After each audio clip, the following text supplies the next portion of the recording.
léegi man question bi ni ma ko comprendre woon noonu laa ko joxe woon il a répondu à ce que je lui avais demandé maintenant bi nga joxe waat ni mën naa koo joxaat mu tontuwaat ci je sais pas qu'est-ce qu'il va répondre voilà et ñaari question bi mu joxe woon xëy na moom dina ci dellu siwaat comme moom mooy wax ak yow man j'ai pas saisi la réponse que tu as donnée ci noo def ba xam ne lii baaxul maa ngi fàttaliku bi mu la koy laaj nee na la bul ma wax baaxul parce que baaxul loolu ça sera circulaire saisiruma réponse bi nga joxe jàpp naa itam ne waxoon na wala laajoon na noo def ba xam ne xale bu 2 ans bi dañ koy gaañ maanaam cette personne paie qu'est-ce qui le prouve bon après réponse bi nga joxe loolu moom dina ko apprécier bu fekkee am nga looy jubbanti ci li ma wax bu dee changé naa sa wax mën nga kii nga jubbanti ko balaa ma koy jox kàddu. yaakaar naa jubbanti nga si lu bari sax waane dama ne ko xam nañ ne lu bon la ni ma def ba xam ko mooy dañoo gis ne dafay am léegi xanaa dama ko waxee ci français di ngeen ko xam y a des dégâts psychologiques et physiques les dégâts psychologiques et physiques yooyu noonu nan lañ def ba xam ko ndax dañoo accumuler ay connaissances nit ñi dañuy accumuler ay connaissances jékki-jékki wuñ rek ne cëpp si àdduna bi beesuñu fi mbaanaam mbir mi ngeen di wax nii du lu bees xam nañ ko xam nañ nit du tëddee ak ku àttanul loolu ngeen ko bëgg a def lan moo siy xew xam nañ ko moo tax ñu koy tere loolu moo tax ñu ne lu bon la loolu moo tax ñu ne lu bon la li koy leer na.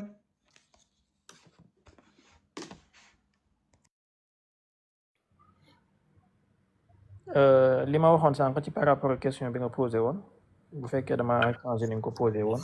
Sànq par rapport à la question t'as modifié la question parce que si tu regardes bien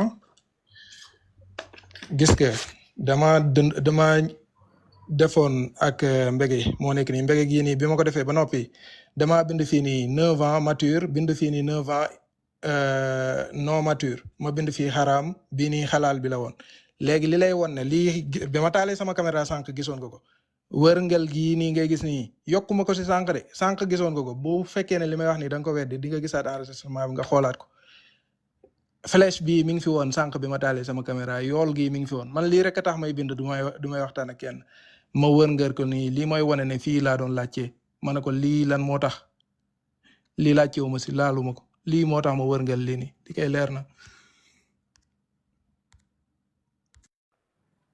Ibnou Moussa saisir nga question bi. waaw c'est naa quoi. Vas-y.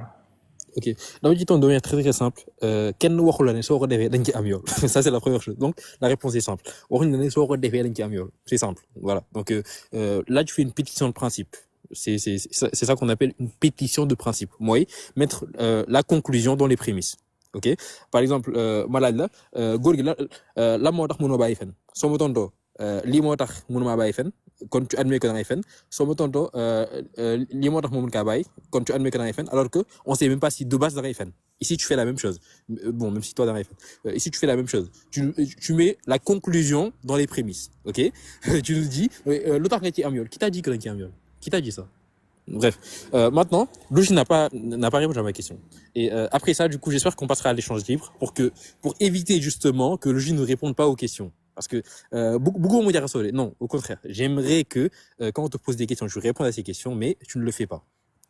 Bon, ce qu'on va faire ici, c'est quoi? C'est que Logi, je vais te le dire très très simplement. Logi là, Lolo, c'est mal, l'autre, parce que c'est mal.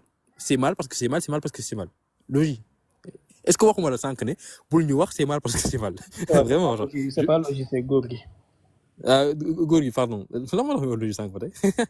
Logi, en fait, on doit parler de l'utilitarisme après, c'est pour ça. Bref, lan moo tax nga may wax Gorgi, c'est mal parce que c'est mal. C'est pas ce que je te demande.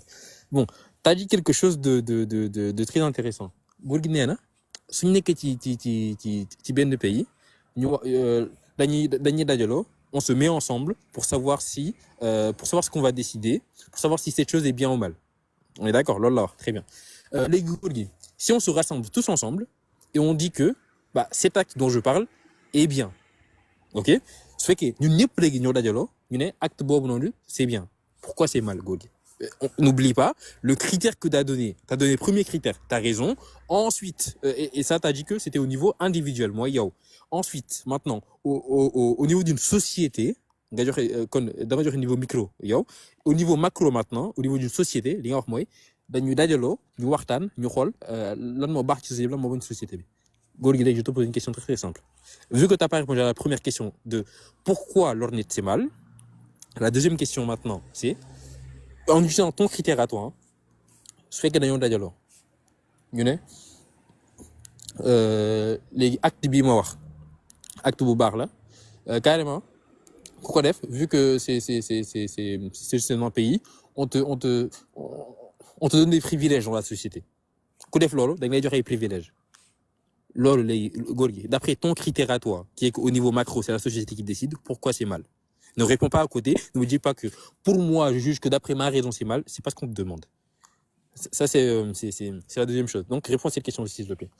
Ensuite góor gi lan la ñu wax góor gi nee nañu sa raison à lui maanaam raison moom xelam moom sutul xelu ku wax ne acte boobu noonu muy ab mag di sàkku xare baaxul mag maam kooku ko wax xelam ak xelu góor gi ñoo yam loolu la wax xel yi ñoo tolloo kon léegi góor gi kooku su waxee loolu yow nga wax loolu lan moo tax léegi moom il a tort yow nga am raison. En fait, la question est simple. Je vais la répéter jusqu'à ce que tu répondes à la question, Gorgui. Vraiment. Réponds à la question, très simplement. Et cher Baye, s'il te plaît, après, j'aimerais qu'on passe à l'échange libre pour qu'il ne puisse pas éviter les questions. J'ai eu 3 questions, Gorgui. J'espère que tu réponds à ces questions. Ah oui, et par rapport à Allah, comment il sait que c'est mal ici, Allah décide, décider, mais c'est mal. Il ne sait pas. Ça c'est toi qui l'introduis. C'est toi qui dis que on sait si une chose est bien ou pas. Arrête les pétitions de principe. Pétition de principe, moi, mettre la conclusion, moi, les gars, on va prouver dans les prémices. Personne ne te dit que Allah sait que c'est mal. C'est pas possible. On te dit que Allah décide que c'est mal. Quand l'orange Allah a décidé que c'est mal. C'est différent. On te dit pas que il sait. Non. On te dit qu'il décide que c'est mal. Ok, il le décide parce que Allah fait ce qu'il veut. Voilà. Maintenant, je préchote cette question. Je sais que tu vas la poser. Yalla le connaît. Léegi réponds à cette question, Gorgui. Lan moo tax au niveau d'une société suñu dajaloo ñun ñëpp en disant ton critère à toi ne acte boobu noonu acte bu baax la Gorgui lan moo tax c'est mal. Réponds à la question. Et sous répondre s'il te plaît ñu jàll à l'échange libre. Et à l'échange libre, du coup, vu que Momo va le défendre, j'ai des questions à lui poser. J'ai fini. D'accord, merci. di fàttali mbokk yi nekk ci kaw ku ci bëgg a wàcc soxlawul muy ubbi micro am tur yëgal ko nit ñi mën na bës bouton bi rek wàcc directement pour ne pas interrompre kii wax. Merci. Alors góor gi dégg nga réponse yi Ibn Moustapha joxe ci sa question que ne yàlla duwut ne dafay xam ne c'est mal ou c'est pas mal moom day décider day décréter ne lii moom c'est mal et ñu ko gëm topp ko ci loolu. léegi posé waa leen ay questions yi tamit veuillez y répondre s'il vous plaît. Merci beaucoup. léegi laaj yi nee na lan mooy wane ne man waaw maanaam man du ma ne j'ai raison léegi l'autre il a tort lan mooy wane ne en fait alkaati maanaam man du ma waxee ne tëdd ak xale bu am ñaari at boobu noonu lu bon la. man ma wax ne lu bon la ki ñëw moom jàpp ne lu baax la dama ne ko man samam xel maanaam man duñ doon voté pour être clair maintenant buñ doon voté man ak moom ñoo yem ci vote bi man genn kàddu laa yor moom genn kàddu la yor sama kàddoom bu fekkoon ne man ak moom rek ñoo des si àdduna bi mënuma si dara maanaam sama kàddu ëppul kàddoom man ak yéen foofu man ak yow boog maa ngi jégalu ndax yow kese lay waxal man ak yow foofu kefe lañu wutee yéen da ngeen a indi mbir ngeen ne mbir mii moom buñ ko tegee jeex na kenn amatul sañ-sañu wax amut keneen koy waxaat man sama mbir dama koy indi ne man lii mooy sama xalaat yéen nag amut sama xalaat yéen xalaat yi da ngeen koy jël ngeen wékk ko ci keneen kooka ma ne laajuma lu tax yàlla loolu noonu def ko yooyu noonu de yéen loolu ngeen tontu lu tax yàlla def ko ngeen tontu laajuma lu tax yàlla def ko li ma laaj mooy nan la yàlla def ba xam ne lu bon la li lay laaj nan la yàlla def ba xam ne loolu lu bon la wala nan la yàlla def ba xam ne lu baax la li képp lay laaju man lu tax yàlla def ko lu tax yàlla def ko xam naa lu tax mu def ko ndax peut-être loolu la bëgg man du ma demee ma def dara xam naa lu tax ma def ko moom la bëgg lu ko neex lay def loolu xam naa ko waa laaju ma lu tax mu def ko nan la def ba xam ne lu bon la wala su fekkee ne laaj bi su fekkee ne leerul seen bopp bàyyil ma gën leen ko leeralaat lu tax yàlla di tere yenn yi li tax mu koy tere yaakaar naa lu bon lay tere yaakaar naa lu bon lay tere li muy duy digle tamit yaakaar naa lu baax lay digle léegi nan lay def ba xam li muy digle ak ni muy tere su fekkee ne lu bon lay tere di digle lu baax nan lay def ba xam moom yàlla subhanahu wa taala nan la def ba xam ne lii lu bon la nan la def ba xam ko ndax la même question ngeen ma laaj dangeen ma laaj ma tontu leen ngeen ne déggoo leen xam naa bu fi ceddo ñëwaatoon ne leen kii li muy wax yéen ko nangu te dégg waane dégg ngeen ko bu baax bàyyi leen seen dof-doflu gi na keneen na beneen ceddo murid saadix yéegaat ne leen bàyyi leen seen dof-doflu gi te ngeen dégg seen nopp yi te ngeen dégg li leen waa ji di wax ni ma def ba xam ne loolu lu bon la leer na naññi dañoo xam nun en tant que humain je vais vous le redire en français il y a des dégâts psychologiques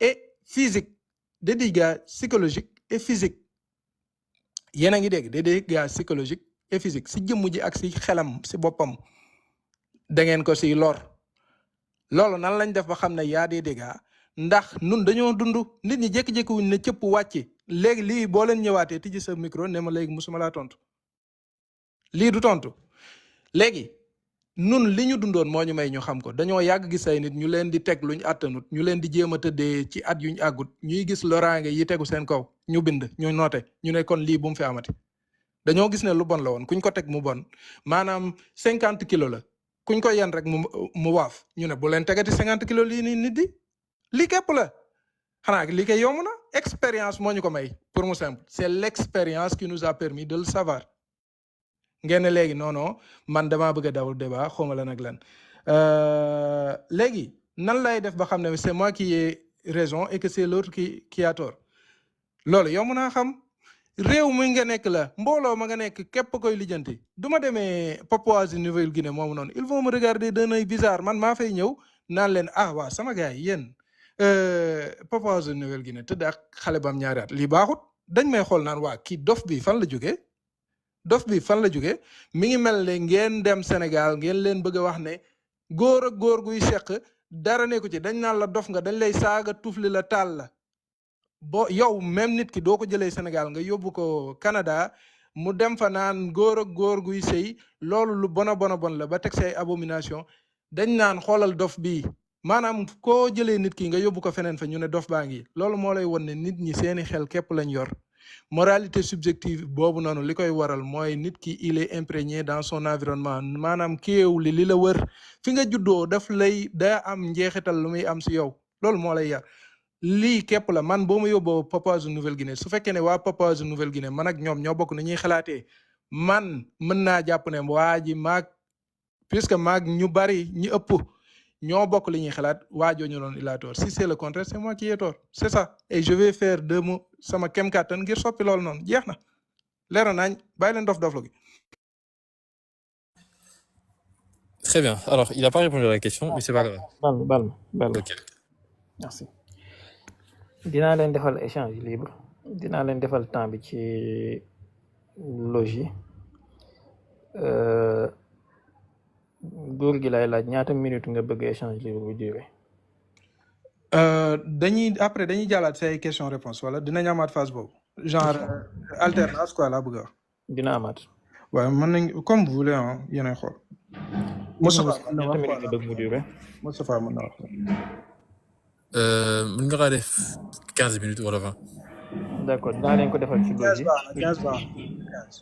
15 baax na donc la ligne médiane attendez. Ibn Moussa baal ma tuuti s'il te plaît. dinaa leen ko defal ci logi mais bëgg naa noter benn affaire góor gi tontu na ci benn question répété na réponse am man en tout cas saisir naa réponse bi mais am na benn question boo xamante ne nii moom dama jàpp ne dafa modifier réponse bi Ibnu Moustapha joxe wala daf ko déformer bokk mentionné naa ko ci commentaire yi sànq et je pense pas que c'est voilà c'est pas convenable di déformer réponse su nit pour mën a wax ne lim ko laajoon tontu ci léegi allez-y vous avez 15 minutes. jaajëf Cheikh Baye. très bien léegi góor gi. xaara Ibn Moussa ndax sànq dama laa laaj nan la yàlla def ba xam ne loolu baaxut du loolu laa laaj. léegi j'ai pas déformé la question lu tax Cheikh Baye. léegi lan laal tontu. da nga ne yàlla lu ko neex lay def waxuma lu tax yàlla def ko lu tax nan la def ba xam ne lu bon la loolu lay laaj. C'est la fin de la réponse. La réponse complète, je vais te la donner. Après, on va passer à l'échanger parce que là, on perd du temps. La réponse complète, c'est il n'y a pas de fait objectif à savoir ou à ne pas savoir. Ok, ça c'est ce que j'affirme. J'ai pas compris. Mën nga gën a détailler li nga bëgg a wax li ngay wax ni. Ok, léegi nañ jàll ci échange simple quoi, ouais, comme ça moi je comprends. Je sais que t'as des lacunes, c'est pas grave. Léegi nañ jàll ci échange libre. Tu vas comprendre la réponse, pas de problème. Léegi Logi, je te pose une question. Est-ce qu'il existe des faits moraux objectifs, oui ou non? Définir la définition. Da nga may leeral sa tontu bi sànq leeral ko après ñu. Justement ci échange libre di nga ko comprendre. Lan mooy des faits. À la fin de l'échange libre. Définir naa ko sànq en fait là on perd du temps. Je vais dire xam nga sànq nee naa la non. Ok. Non justement on fait de la dialectique c'est de la dialectique Gorgui. Tu es un scientifique Gorgui. On fait de la dialectique. baal leen ma yéen ñaar baal leen ma s'il vous plaît.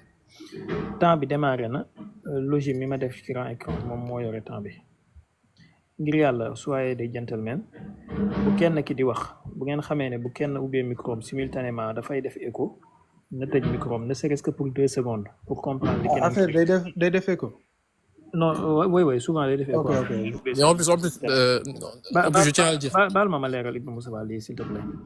Quand on ouvre les micros simultanément dafay def écho ci keneen kiy wax donc pour question de gentleman na kenn tëj micro ne serait-ce que pour 2 secondes et après mu ubbiwaat ko donc temps bi démarré na allez-y mën ngeen a kii. Ok, Gorgui, je te reposer la question. Est-ce qu'il existe des faits objectifs moraux? Fait moral objectif mooy loo xam ne ça existe indépendamment de l'esprit des humains. Da ngay tëj tamit sa micro quoi comme ça on alterne. Bah oui ou non? Non mais sa micro on alterne pour ba écho bañ a am 15 minutes ñoo ko bokk yow kese moom moo ko tamit. S'il te plaît. Ça n'existe pas li moo taxoon bëgguma woon échange libre parce que xam naa la bu baax yi ça n'existe pas ndax nit ñi suñu ay xel lañ yor en dehors suñu xel lan la ñuy xam en dehors suñu xel lan la ñuy xam bokku merci moo ñu may ñu xam donc ça n'existe pas. Merci. Léegi Gorgui, quand on prend un fait moral, par exemple ici le V, ok, est-ce que intrinsèquement, c'est-à-dire que mbir mi dans tous les cas c'est mal, oui ou non? Dans tous les cas day lor ay nit léegi su nit ñi àndee ci ab dëkk am réew ñu ne lii day lor nit comme mbirum góor jigéen ñu ne day lor nit wala day lor société bi wax naa leen ko dès le début day lor société bi wala day lor nit ñi wala day lor kenn nit dañ koy tere lu bon lay nekk su fekkee ne nag ñoom dañoo jàpp ne lorut kenn ñoom seen société la ñu décider ko li yomb na comprendre.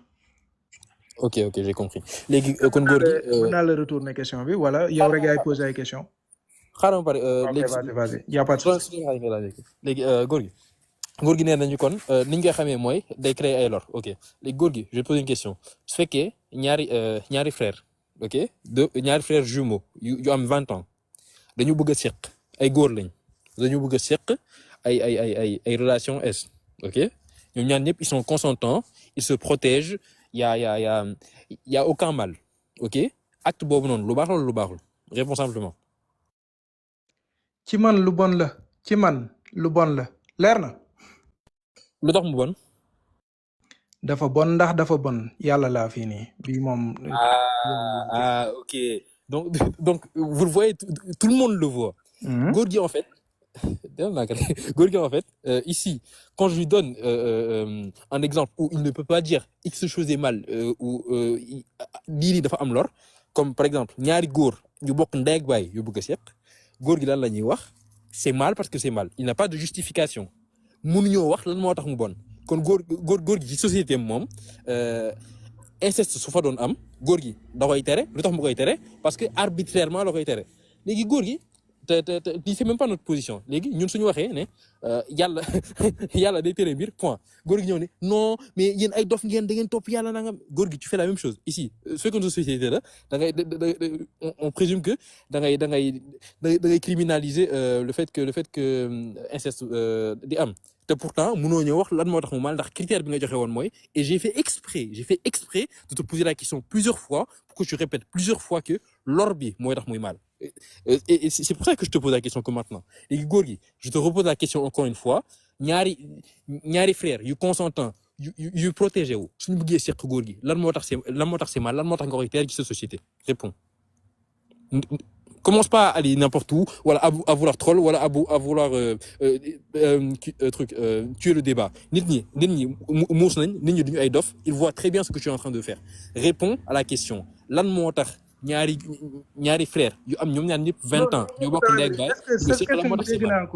ñoo bokk temps bi est-ce que doo tëj sa micro ma tontu. Ouais.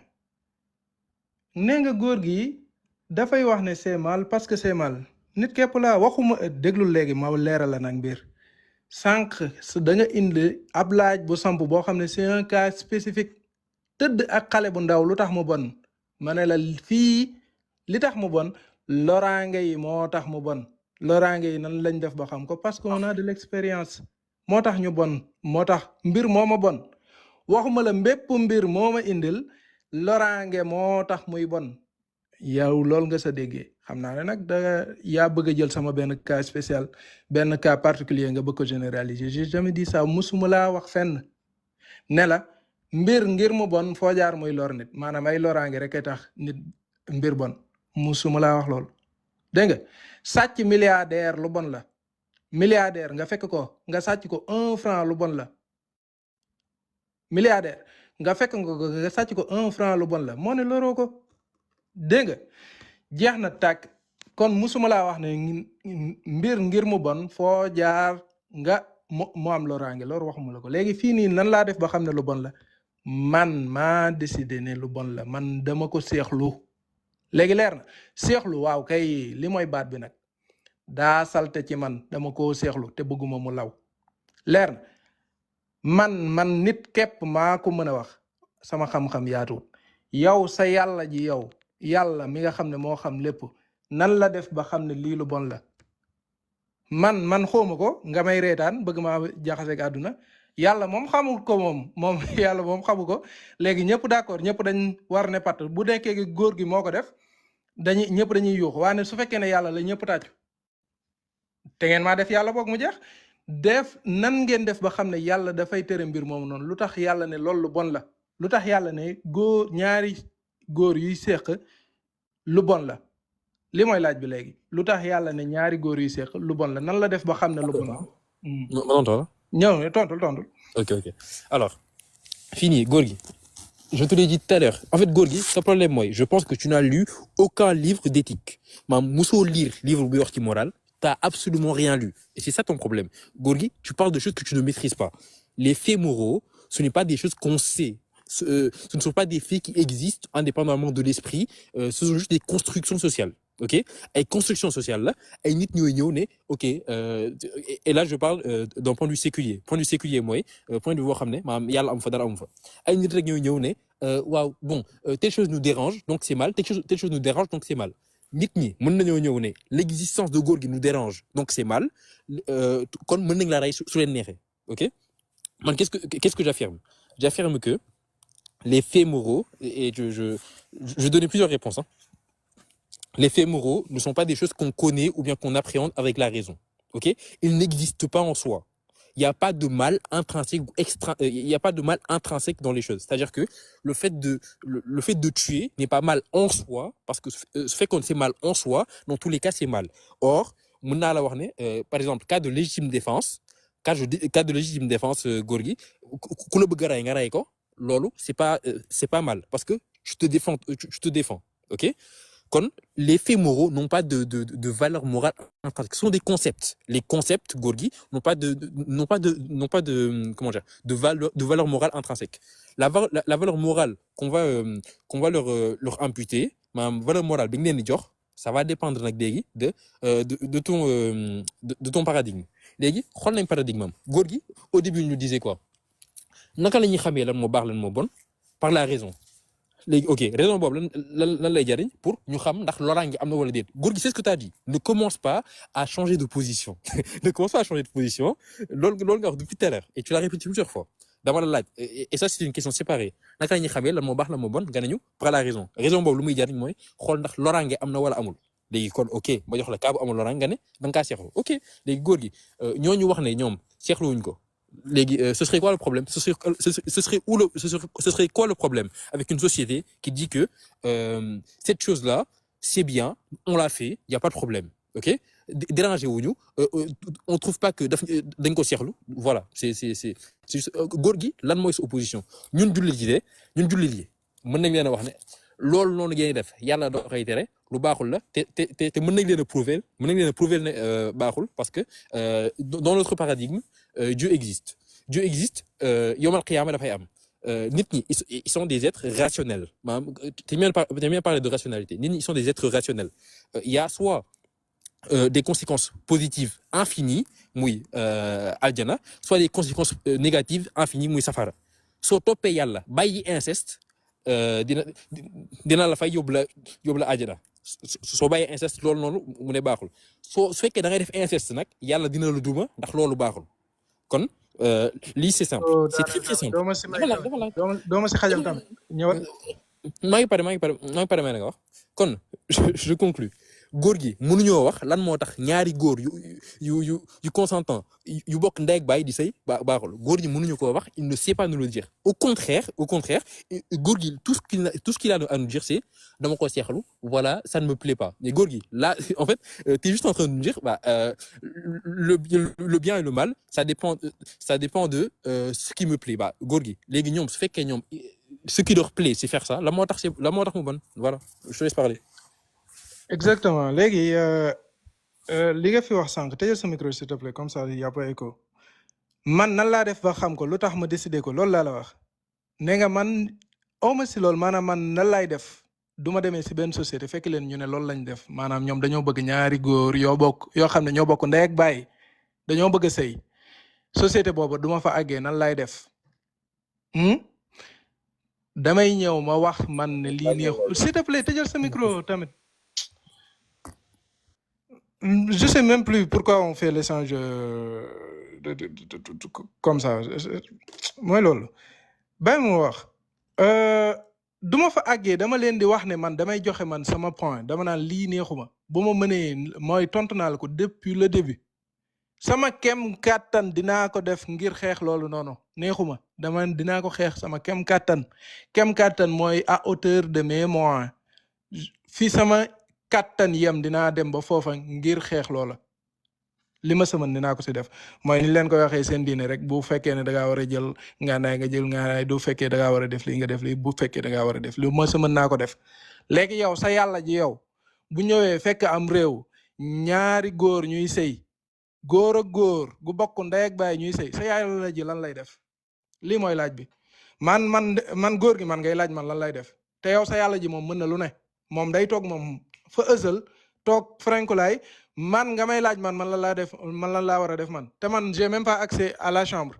maanaam ñaari góor yooyu noonu fi ñuy tëddee man àgguma fa sax man lal ba mënuma faa àgg boo demee ñi ngi Canada di ko def man maa ngi peut-être je sais pas maa ngi Australie yàlla moom sa lal boobu noonu yéen yàlla ji ngeen wax mi ngi sa kaw lal boobu moom mi ngi fa man nga may laaj man lan lay def yàlla ji moom laajoo leen ko moom lan lay def moom te yàlla moom il est présent di seetaan léegi góor gi moom ngay ñëw nga koy laaj moom lan lay def moom ah mais quand même mec yàlla moom ëpp ay mois mi ngi mel ne nga ñëw fekk Elon Musk wala xawma ku ëpp fi mu toll ni Bernard Arnault xawma ku ëpp xaalis si àdduna bi naan ko lu tax jàppale woo benn non nga bàyyi ko nga épargne ko man ak moom ñoo nekk man ma yor 1000 euros laa yor sama compte ñu romb benn SDF man ak moom joxut dara SDF bi man tamit joxuma ko dara mais ma ñëw nga may xas man quoi naan ma yow lu tax yow joxoo dara SDF bi kee de moo la gën Bernard Arnault kat moo la gën ndax moom ay milliards de dollars la yor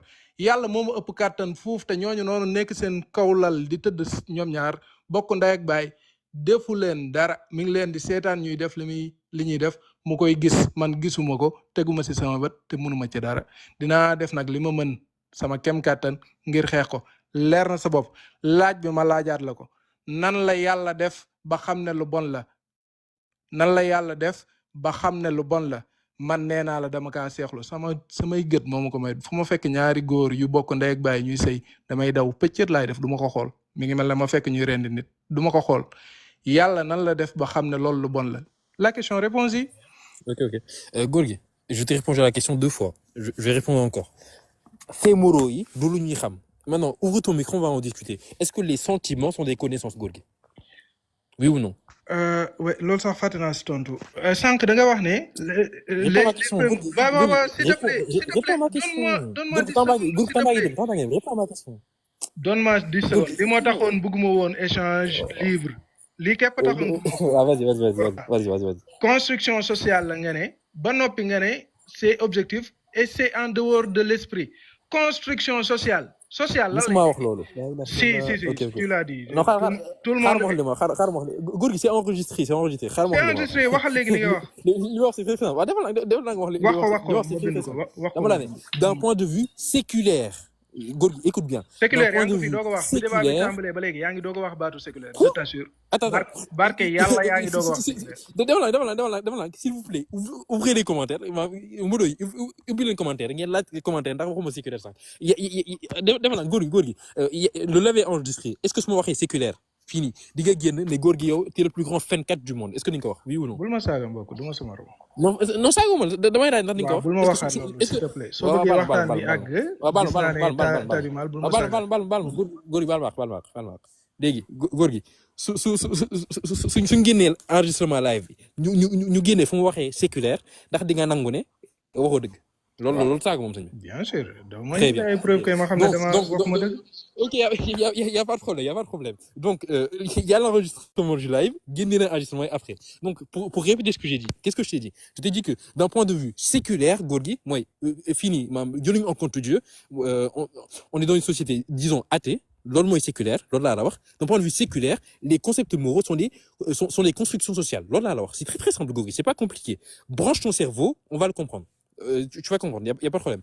D'un point de vue séculaire, Gorgui, les faits moraux sont des constructions sociales. C'est-à-dire que, in fine, Fimi Moudier, moi, nit day wax, bon, telle chose est mal parce que neex na ma, telle chose est mal parce que neexuma. Il n'y a pas des faits connaissables. Et les Gorgui, réponds à cette question. Est-ce que les sentiments sont des connaissances, oui ou non? Réponds à la question. Parle pas beaucoup, juste réponds à la question, simplement. Quand tu me poses des questions, je réponds simplement. Réponds simplement à ma question, s'il te plaît. Est-ce que les sentiments sont des connaissances? Est-ce que xam nga ne tontu ba sama benn laaj xam nga loolu. jeex na léegi xanaa suñ defee. ok s'il vous plaît yéen ñaar ñëpp. s'il vous plaît. joxoon nañ leen 15 minutes yoo xamante ne sax teg na ndax da ngeen di consentir ci ñu yokkaat ko ak ñaata ngeen di proposer ci ñu yokkal leen ko waaw wala déet. non man yokkuma bëgguma kii du bàyyi du may kenn moo wax. Désolé, dagguma la sànq wala dagguma la wax dëgg yàlla. Non. D'accord, léegi attendez, on va essayer de trouver une ligne. On va essayer de trouver une ligne. waaw mën nañ ko def échange rapide en fait genre mu gàtt quoi genre je sais pas. waaw xoolal Gorgui am temps. Gorgui wallahi al-azim du ma la dagg nañ ko échanger wallahi al-azim du ma la dagg wallahi du ma la dagg. c'est bon soxla ma ko sa temps doo tijjee sa micro ba ma poser question déglu ma mbokk li ma lay proposer c'est honnête déglul bu reetaan. ok s'il te plaît sa temps de parole du jotee boo tijjee sa micro boo ma poser question dinaa si répondre sa temps de parole léegi nañ koy jël di def échange libre man dama bëgg man sama temps de parole di wax nu ma neexee leer na. Mais en fait, Gorgui, le problème avec ça, c'est que quand tu poses des questions et que tu parles dans l'échange libre, tu ne réponds pas aux questions. C'est ça le problème. À chaque fois. Quand tu parles, je comprends rien de ce que tu dis. Articule. Le problème, c'est que. Oui. Ok, je vais articuler, Gorgui. Le problème, c'est que quand on fait ça, tu ne réponds pas aux questions. À chaque fois, Cheikh Baye doit te dire de répondre aux questions. C'est ça le problème. Mais yow sa biir temps de parole da nga naan ma Gorgui tijjil sa micro. Sa biir temps de parole da nga naan ma tijjil sa micro man yow tontu say laaj laal kay c'est pareil.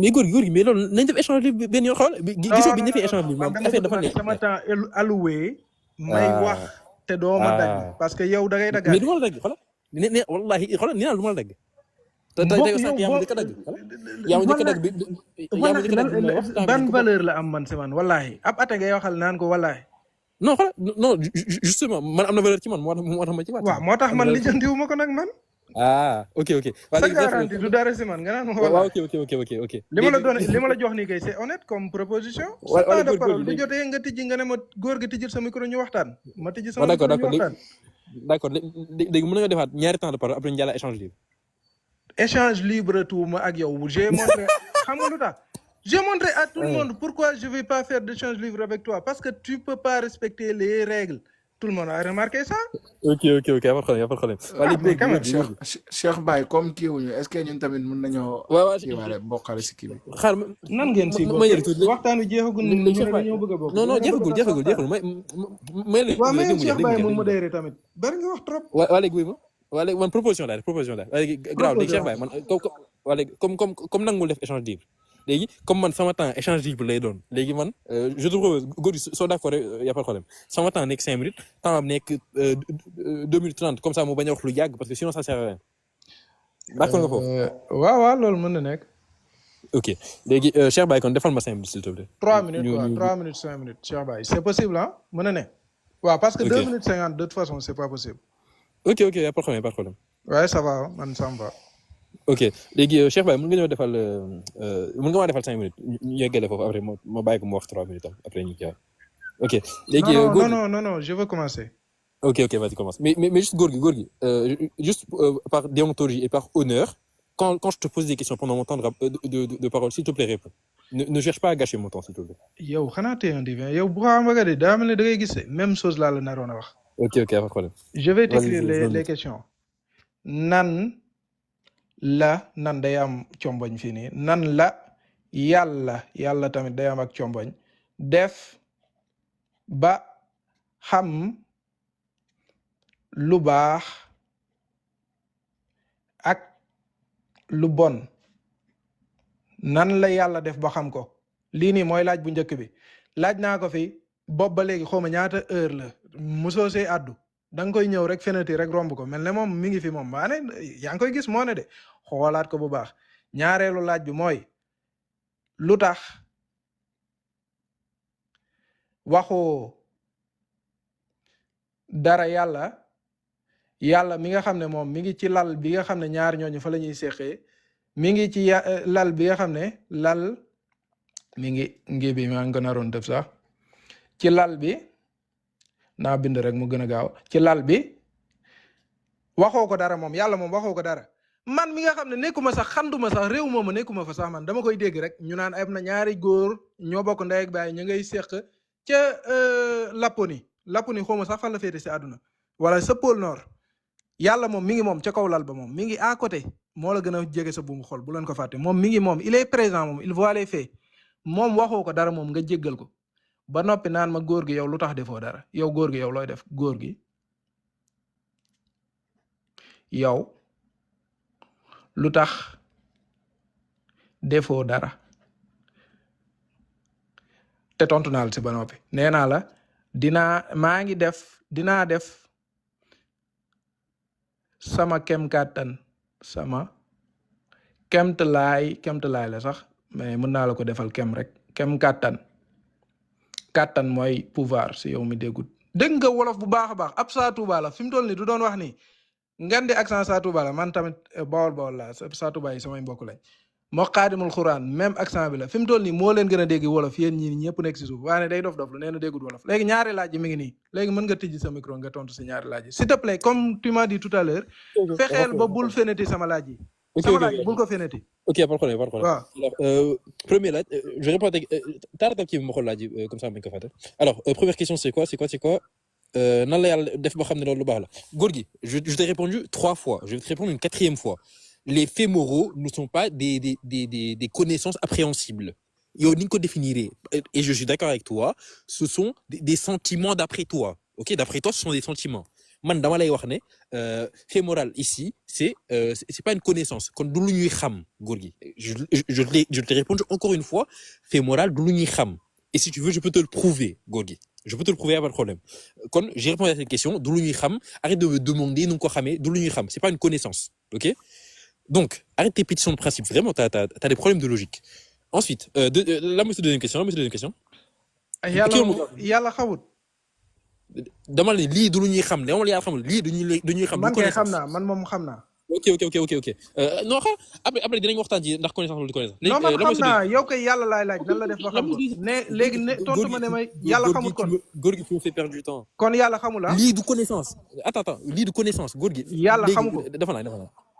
lii du connaissance nga xam yàlla. yàlla xamul ne góor ak góor gu bokk ndey ak bàyyi di tëdd loolu baax na wala bon na loolu yàlla xamu ko. xam na ko kay.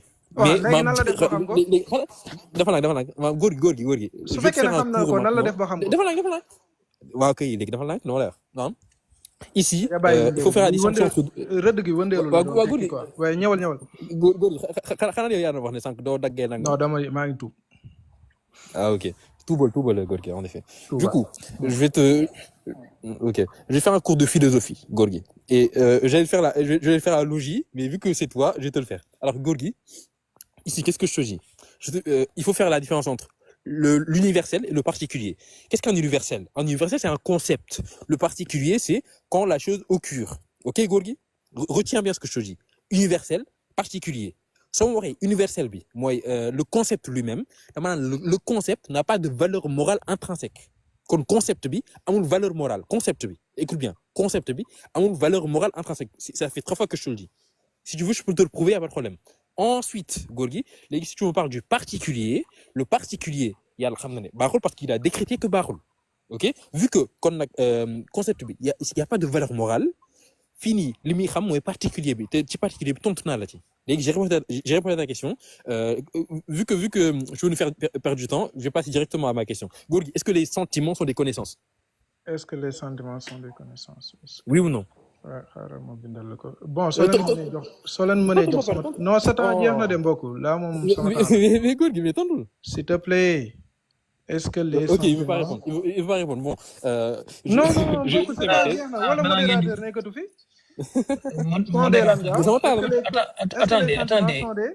Attendez s'il vous plaît balaa ngeen di continuer modérateur mu ngi fi sauf que da ngeen ko yombalalul liggéey bi moo tax mu toog di leen seetaan. ah moo ne liñ waxante woon lañ doon def de Cheikh Baye wala. déedéet defu leen ko de wax dëgg yàlla yéen ñaar ñëpp. maa ngi tudd ba. mais bon anyway yéen ñi nekk ci suuf mandat de dépôt procureur bi moo ko décidé ba ngeen tapoté ba mu mat 600 cas incha allah ñu may leen liberté provisoire góor gi vas-y réponds à la question ñu joxaale la sa temps. ok waaw mën nga ma joxaale sama temps léegi maa ngi la doon laaj léegi àggale sa laaj bi s'il te plaît. Vite fait, est-ce que les sentiments moraux sont des connaissances? Sont des connaissances. Léegi kaay man tamit je t'invite dans mon temps de parole. Non, merci beaucoup sax génnaatal jaru ko tëjaatal sa micro. Je lui ai posé une première question nan la yàlla ndax yàlla xam na ko léegi je vais rajouter une question zéro. La question zéro mooy ndax yàlla xam na li baax ak li bon xam na lu baax. ndax yàlla xam na lu baax jar sax ma si yokk lu bon ndax yàlla xam na lu baax mu ne ma waaw là moom il a répondu du tac au tac ndax yàlla xam na lu baax bon finalement il a répondu léegi waaw kon sa réponse est là nan la yàlla def ba xam ne lu baax nan la yàlla def ba xam lii nii nan la def ba xam ko nan la def ba xam ko jeex na. man mii nii xam naa lu bon boo ma laajee nan laa def ba xam ko mën naa la tontu yàlla nag moom mënut a tontu c'est ça le problème de te n'importe quelle religion boo fa demee yi mën laa wax nan la def ba yàlla nan la def ba xam ko je vous défie yi mënul leen génne nan la yàlla def ba xam ne lii lu bon la yàlla xamu ko man xam naa ko yàlla xamu ko ñaareelu laaj bi kon bii nii xam naa ne lottu nga ci tontu ko ñaareelu laaj bi mooy. lu tax yàlla mii nga xam ne moom mi ngi foofa noona ca kaw lal ba xam naa ne gisoo ko yaa ngi naan ma da ngay fenati samay laaj moom di nga ko tontu yàlla mi nekk ca kaw lal ba moom di gis lépp jarul may jaar si lool bi di gën a vulgaire xam ngeen li ma bëgg a wax acte yépp mi ngi ciy teg bëtam ñu ne sax aras day yëngu tout ça pour exagérer moom laaju leen ko lu tax il intervient pas.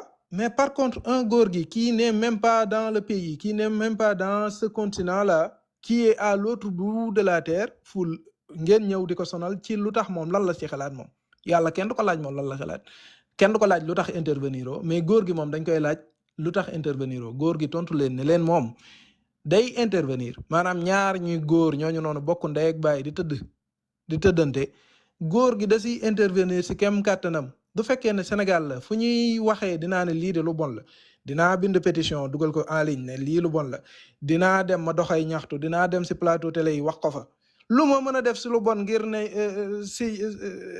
ngir tas xibaar boobu noonu ngir woo ay nit ngir nga xam ne dina mën a siiw nga xam ne duñ demee ca ama jëda nga ñu ne fii nii mooy ndawi réew yi fii nii la ñuy daje ñuy tëgg maanaam yoonalu réew mi mooy les lois du pays ñu ne lii dañ ko fiy tere su fekkee ne jotuñu ko woon a tere su fekkee ne jotoon nañ ko tere damay dem ma dénoncer ko aux autorités publiques ñu dem jàpp leen su fekkee ne jot nañ ko tere jeex na tàkk yàlla moom lan lay def lu tax deful dara li mooy laaj.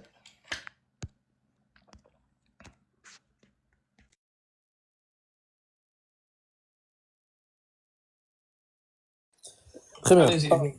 Alors s'il vous plaît Cheikh Baye ngir yàlla ba rasulihi maanaam yi may wax nii ki am enregistrement live bi après na ko xool mu génnee samay question ak li góor gi wax ne mooy samay question premier truc bi mooy affaire séculaire bi wax naa séculaire effectivement xool leen enregistrement bi deuxièmement ma question était góor gi kenn musula laaj la moo tax intervenir oo de li ma la laajoon mooy et c'est très très simple góor gi lan moo tax c'est mal kon soo mu ñëwee naan ma lan moo tax nga naan yow intervenir mais yàlla du intervenir c'est pas la question mais je vais quand même répondre à ta question parce que c'est intéressant góor gi c'est très très intéressant fii lan moo tax yàlla du intervenir parce que yàlla su intervenir oon day dem contre le libre arbitre te fii nii ci lislaam dañu am concept tout taklif mooy maanaam nit ki day amay choix dafay choix am léegi yàlla juger que ci choix yooyu fii nii yàlla su fekkoon dafay intervenir forcer leen ci loolu ñooñu xam ne loolu ñu amee taklif kon lan moo tax yàlla di leen punir su fekkee ñoom li ñuy def mënu ci dara yàlla li muy def mooy da leen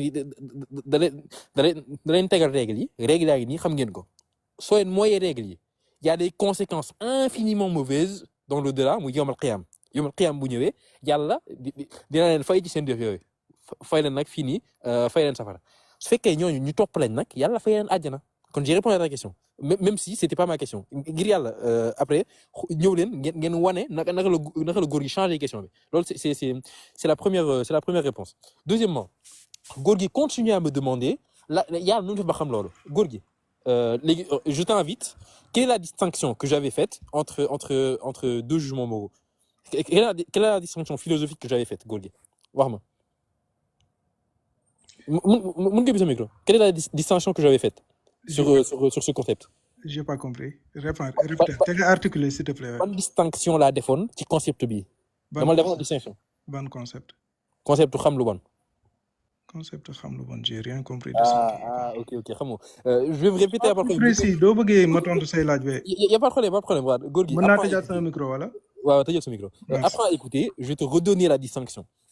góor gi en philosophie il y a ce qu'on va appeler des universaux ñi nekk ci commentaire yi mën ngeen dem defaale ay recherche ci lii yokk xam-xam il y a des universaux góor gi les universaux sont des concepts ces concepts-là n'ont pas de valeur morale intrinsèque ok kon tey jii nii maanaam jëmmi rey soo jëlee rey ci kiditeem ci maahiyam ci njàng arab ci kiditeem ci essence am lii def rey nit muy rey nit soo xoolee loolu ci biir définition boobu noonu bon amu ci baax amu ci sàcc sàcc c'est un mauvais exemple mais par exemple jëmmi fen soo ko xoolee ci concept bi maanaam ci définition am lii def fen muy fen te doonul leneen soo xoolee ci biir définition bi baax amu ci bon amu ci kon dans les concepts dans les universaux il n'y a pas góor gi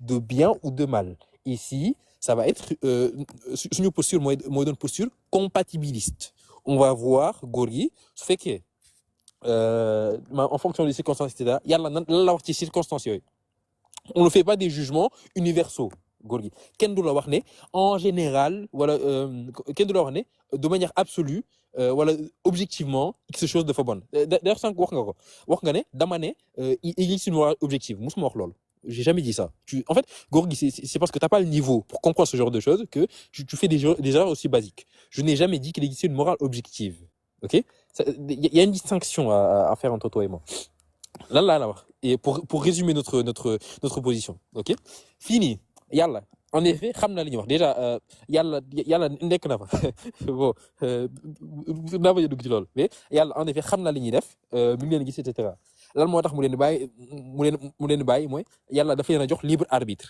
ñoom ñuy def ay choix bu ñu defee ay choix yàlla juger leen ci choix yooyu su fekkee yàlla dafa intervenir foofu kon ñoom amatuñu ay choix donc ici c'est totalement logique choix yooyu mooy ñu lay fay lu baax wala ñu fay la lu bon yaay choisir gëm ba mel ni ñun jullit ñi yàlla fay ñu aljana incha allah ci yërmandeem yow mii nag weddi yàlla mu duma la ci yërmandeem tamit c'est tout simple léegi góor gi réponds à ma question et vraiment depuis tard je te la pose est-ce que les sentiments sont des connaissances góor gi réponds à cette question parce que t'as bien vu que quand je me pose des questions je réponds à tes questions avant de venir dans mon développement quand tu me poses des questions je réponds simplement et clairement góor gi est-ce que les sentiments sont des connaissances je t'écoute jërëjëf mbokk mi am na solo de ay mbokk yaa ngi weddi sa bopp de je n'ai jamais dit qu'il existe une moralité objective mbokk bii moom ëpp na di bii mi est-ce que waroo ko woon a wàññi waroon nga koo def kilo dafa ëpp ci bii da nga ko waroon a def liibar wala nga def ko genn wàll liibar sax mbokk loolu moo tax nga yéeg da ngaa fàtte ne loolu moo tax nga yéeg maanaam man maay défendre moralité subjective yow ngay défendre moralité objective da ngaa fàtte loolu noonu mbir moom loolu da nga ko fàtte. D'ailleurs pour te rappeler du ma dof de dama laa bàyyi nii rek ngay dof fi mu toll nii yaa ngi wax 5 minutes maa ngi wax 3 minutes mais c'est pas grave da nga ne woon damay tijji sama micro ñuy waxtaan en même temps mu joo ko def léegi mais t'inquiète maa la gën a nekk gone ak bool mais t'inquiète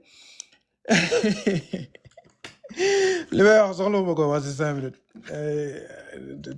malhonnêteté bi ngeen àndal man dama jaaxle sax man si yow yàlla nan la def ba xam lu baax nan la def ba xam ne lii lu baax la loolu mooy laaj bi nga ne ma il n'y a pas de bien il n'y a pas de mal mbokk li ngay wax yaa ngi koy xalaat nga ne yàlla moom en soi amul dara lu baax ak lu bon moom amul lu baax ak lu bon yaa ngi wax yaa ngi weddi sa bopp lii mooy la en fait fan nga taxaw fa yàlla amul lu baax ak lu bon maanaam yàlla moom amul lu baax ak lu bon lu tax muy bind muy yónnee ay yonent lu tax yàlla di yónnee ay yonent su fekkee ne xamul lu baax ak lu bon maanaam fa moom amul lu baax ak lu bon lu tax mu ñuy yónnee ay yonent et puis je vais te dire quoi man nee naa la ki nekk ci këram ñoom ñaar ñi ngi tëdd j'ai pas accès à là-bas mais sama kem kàttan dinaa ko def ngir xeex loolu noonu ñuy def lu ma si mën naa ko def fu ma ko mën dénoncer dinaa ko dénoncer je vais faire ça man wax naa la lan lay def yow sa yàlla ji waxul la lan lay def ba noppi je t'ai écrit quoi donc on doit parier sur un Dieu hypothétique et laisser faire on doit parier sur un Dieu hypothétique yàlla joo xam ne kenn xamul ndaxam am na wala amut et laisser faire bàyyi ñaar ñooñu noonu ñuy tëddee wala bàyyi magum jëmm muy tëddee xale bu am juróom-ñeenti at te yàlla ji kenn amul preuve ci ne yàlla jooju noonu am na léegi on doit se laisser faire sur un Dieu hypothétique genre soi-disant on a écrit un livre que personne n'a de preuve là-dessus ñu ne léegi loolu noonu dañ ko war a bàyyi muy jàll ndax téere boobu nag liñ si bind dañ ne nit ki nii am lii ci ay at war naa mën a tëddee xale bii nii nga xam ne ab xale la war naa mën a tëddee ak moom ndax baaxal nañ ko foofu noonu donc on doit hypothéquer nos enfants parce qu'il y a un Dieu dont on n'a aucune preuve c'est ça qu'il veut me dire léegi laaj bii nii nan la yàlla def ba xam ko nee nga yàlla moom il intervient pas parce que le libre arbitre ñaññaaw léegi laaj bii nii mi ngi looy gën di dem di gën a pëtax di gën a dugal sa bopp nan la yàlla def ba xam ne loolu lu bon la nee nga léegi lu bon lu baax amatul mbokk man lu tax yàlla kon am su fekkee ne moom xamut sax li bon ak lu baax lu tax muy exister il n'a qu'à puisque mën na def lu nekk na faat boppam mu jeex su fekkee ne moom xamut lu bon ak lu baax luñ koy doyee maanaam ñun su fekkee ne ñun dañuy xaar yàlla xamal ñu lu bon ak lu baax te moom xamu ko mokk luñ koy doyee na faat boppam ñëpp noppalu ñun ñu lijjanti suñ boppam man boo ma fi bàyyee man mën naa lijjanti société bi soxlaatuñu yàlla ju xamul lu baax ak lu bon soxla wuñ ko franchement jeex na. merci beaucoup léegi waa suuf gi man maa leen may liberté provisoire ngeen sant yàlla gërëm ñaar ñiy waxtaan waaye nag après tuuti ci kanam dinaa leen defal mandat de dépôt ngeen tapoté ñu egg 600 incha allah ngeen sante ko yàlla félicité ko ñaar ñiy waxtaan tamit ak foo mën a far bon xaw ma ndax man damaa déggut wala dafa am lu ma échappé mais dégguma fu Ibnu Moustapha waxee ne yàlla xamul lu baax ak lu bon bu fekkee daf maa échappé Ibn Moussa jàppal ne daf maa échappé mais góor gi noté woon na ko léegi musuma 5 minutes. ça fait wala de musuma wax loolu. Merci beaucoup léegi sa 5 minutes yi comme niñ ko waxee woon góor gi yéen ñaar yéen a d'accord man sama yoon nekku ci woon yéen a d'accord ne yow nañ la jox 3 minutes yow kenn moom ñu jox ko 5 minutes ngeen échanger donc su fekkee defu leen échange libre ci 5 minutes ami c'est vous deux qui voyez voilà ay ci Ibn Moussa c'est 5 minutes. te ci 5 minutes yi laaj naa ko question il était pas capable de répondre à la question. Tout le monde te voit, Gorgui. Arrête. En fait, là, t'es gênant. T'es gênant, tout le monde te voit. 5 minutes. Là, dans la question, t'étais juste pas capable d'y répondre parce que, tu n'as pas les bases, même les gars, tu bien connaissance. Tu n'as pas les bases de la philosophie éthique. C'est ça ton problème. Va lire, va apprendre. Après, reviens, y a pas de problème. Demal jangi, demal jangi, après, y a pas de problème. Donc, Gorgui a parlé de beaucoup de choses.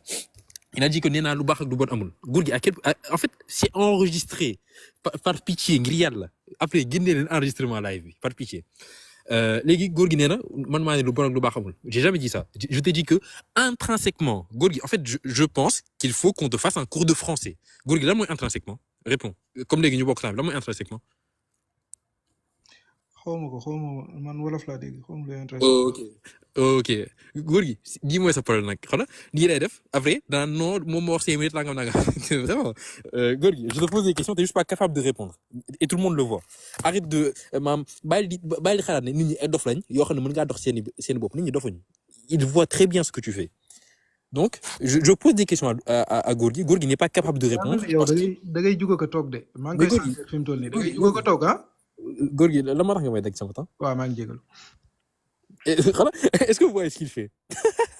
Vraiment, Gorgui, t'es pathétique, vraiment. Tout le monde se fout de ta gueule. Arrête un peu. Du coup, Gorgui nee na man maa wax ne moral objectif dafa am.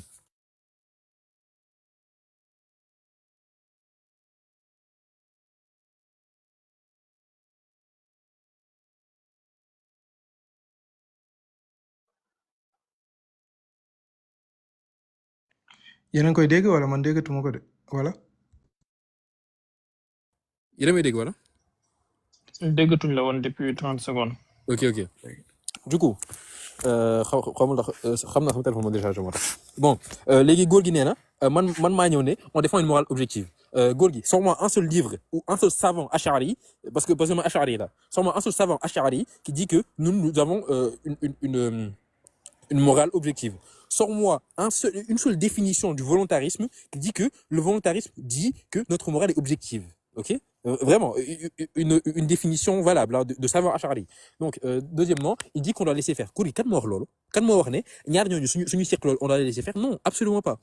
ñun su fekkee ñun jullit ñi dañ leen koy tere bu ñu ko defee ñu teg leen ay daan ndax loolu baaxul. du leen bàyyi de yow mi su fekkee yaa logique su fekkee yow yaa bëgg liberté nangam vu que et je t'ai entendu plein de fois le dire que liberté nangam su fekkee yow mënoo justifier que cette chose c'est mal yow yaa ko war a bàyyi yow yaa war a laisser faire ensuite Gorgui nee na bien que mal amu ci yàlla Gorgui kan moo wax loolu Gorgui je t'ai fait encore une fois une distinction entre les universaux et les particuliers Gorgui note-le différence entre universaux et particuliers note-le, différence entre universaux et particuliers. Soo ko xamul, je vais te le répéter encore. Léegi Gorgui, on va revenir à ma question parce que ma question n'était pas ndax tu vas intervenir ou pas. Non, ma question était lan moo tax ñaar ñooñu di seq loolu ñuy seq mu doon lu bon. Léegi lan moo tax mu bon te bu wax da nga kaa seexul parce que on s'en fout de tes sentiments. On s'en fout de tes sentiments et de ce que tu ressens. OK? Je vais te poser une autre question maintenant. Gorgui, su fekkee daa am nit ku ñëw mu am cadavre bi il est désinfecté il y a aucun mal qui peut advenir de ça ok nit kooku bëgg seq ak cadavre bi et là je parle d'un cadavre de chien ok kon am na un cadavre de chien nit ki bëgg seq cadavre boobu noonu Gorgui le cadavre est désinfecté il y a pas de possibilité que loraange wala jàngoro di jóge ci loolu c'est bien ou c'est mal maanaam léegi nit ñi ndax mën nañ ci sa société yow xool ay cadavre xaj jël ko désinfecté ko ba noppi di protéger wu am ay relation S ay relation vous avez compris ak xaj boobu noonu réponds à mes 2 questions. Donc je réponds à toutes tes questions. Ma première question non je t'ai posé 3 questions. L'une des questions tu veux toujours pas y répondre. Est-ce que les sentiments sont des connaissances? Cher Baye, s'il te plaît, ça fait la 4e fois que je lui pose la question, il veut pas répondre. Est-ce que les sentiments sont des connaissances góor yi? OK? Est-ce que les sentiments sont des connaissances? Deuxièmement, lan moo tax ñaar ñoo ñoon di seq le fait que ñuy seq mu bon. Troisièmement, su fekkee dafa am nit ku jël ci benn société. Abonné leen tey aimer di partager di participer di envoyer ay cœur.